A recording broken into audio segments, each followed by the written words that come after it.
Jack, how did you launch the company? How did you decide I'm going to make a product, I'm going to like push it to market, which is an incredible undertaking in and of itself? Yeah, so it started in 2019. I was at my kitchen table and I was serving a mushroom drink to a friend of mine, Jordan Lejewan. Thank you, Jordan. He was one of the co-founders of Gravity Blanket.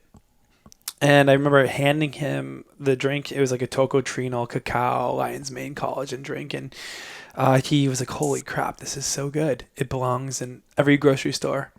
And I just remember like having a little self-doubt. I was like, I don't know, there's already so many brands out there. And he said, dude, you're living in this Burning Man world bubble where everybody's talking about psychedelics and functional mushrooms. And that got me down. That put me down the rabbit hole where I started learning about different brands out there.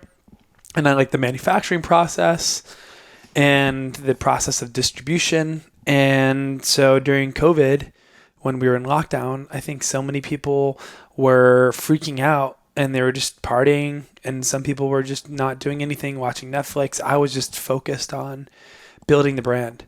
So I first started with the formula, then I focused on manufacturing.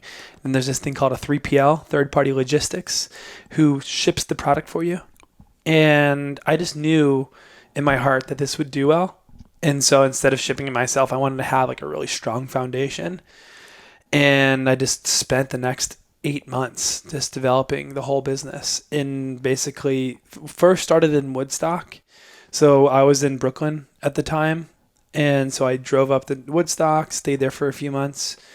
Then my sister was having a baby.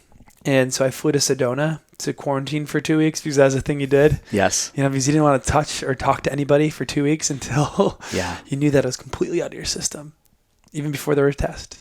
Yeah. And then I drove to LA, and my mom has a 1-bedroom apartment in LA, and she had a pull-out couch. And so I just slept on her pull-out couch in LA, hanging out with my sister and her baby and working on the project. And I remember I first got my first starter kit in the mail, the sample. It was just so exciting to feel the product in my hand and see like what can be possible for everybody.